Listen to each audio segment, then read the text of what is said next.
I always knew that I would actually be the Black Fairy Godmother. I always knew I would be the Black Fairy Godmother with 40,000 followers and just so many people that were involved on social media. It all started back in 2017 when I lost my job at the bank. And when I lost my job at the bank, things got rough. I had my son, and he was 3 at the time. And I was living with my parents. My parents were basically my most supportive, and I found out that my son had autism spectrum disorder. My mom and dad sat down with me and they said, I know you lost your job, but we see certain signs of autism in Jarvis, and it's best for us to contact the doctor. I went ahead and I contacted the doctor, and within 2 days we went to a pediatrician with my son, and my mom was my supporter. She went in the back with the two doctors, and they had a meeting, and for some apparent reason, I kid you not, I was in the waiting room, and it was just like a warm feeling from my ankles all the way down to my shoulders. And I couldn't hear anything. Nurses and doctors were just talking to me, and I just had Jarvis holding.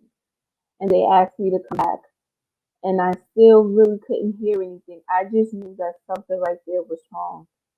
I went in the back, I sat down with my mom and the two doctors, and they said, Miss Gordon, Jarvis has autism spectrum disorder, and we have an amazing children's hospital that's called Children's Specialized Hospital that will help him with the exact needs. I just dropped. I panicked.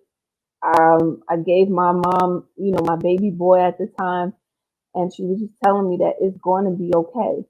So my dad, while he was driving, he said, "Hey, like the doctor said, with the right treatment and the right care and love, Jarvis is going to be just fine." It didn't register because I was completely depressed. I went into panic mode. Every single day I was calling 211. The yellow pages were there at the time, and I was going through all the yellow pages, and I was calling big nonprofits. Everyone was just closing the doors on me, or I had to leave voice messages, or I had to go to local churches or some social services places, and everybody would say that you just had to wait. I went ahead and I went on social media. I got fed up and I put a post on Facebook that said, "Can anybody help me get resources for my son?" It makes no sense. I went ahead and I got the resources, and one lady said, "Hey, it's a group, and it's for women of color, and maybe if you can ask somebody to make some phone calls or help you get the pins or a special formula, they can help you." And I said, "Well, what is the name of the group?" She said, "Simone, it's called Reparations and Offerings, but it's a group of women that will help women who have children." I went ahead and I joined that group, and at the time it was ran by a poet named Natasha Marin, and she's from Washington. I went ahead and I put in my request with my picture that, "Hey, my name is Simone Gordon. I'm from New Jersey. I lost my job, and my son has autism, and I just need somebody to help me get resources for him because I wasn't getting nowhere, and I was from the urban community." There were four women at that time who just reached out to me and said, "What phone calls do I need to make? What do you need for me to do? I have coupons to get the pins, and I could order some through Amazon." And last but not least, I met a woman by the name of Kimberly from Washington. Her and her husband Steve, they told me, "Hey, I know you lost your job and you're a beautiful young lady. You're going through this. You need to go back to school. What are your dreams?" I said, "Listen, I cannot tell you what my dreams are. My concern is my baby." So I met a woman named Elizabeth. She started calling Children's Specialized Hospital to get some of the programs that I needed. She contacted other people to get him a free iPad because he was nonverbal and he's still nonverbal. So Kimberly stated, "Listen, you need to go back to school." And I said, "I can't. I owe a bill of $784. I don't have that. $200 a week in unemployment." She said, "Me and Steve are going to go ahead and we're going to write that check to the community college and you're going to enroll into school." She wrote the check, mailed it to the school, helped me enroll online and pay for my tuition.